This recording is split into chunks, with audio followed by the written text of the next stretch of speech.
अरे सैया के कमाई पर तोरी लखटिया, सैया के कमाई पर तोरी लखटिया, काहे फाटल देवार जी तोहार छतिया।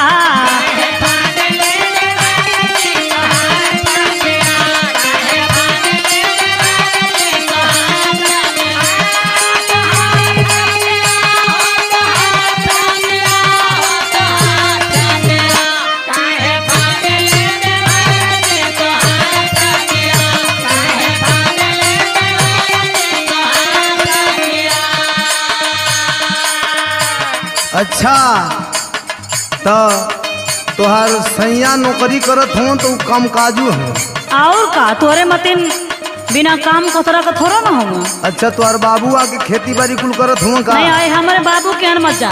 पहले सुना बतावा।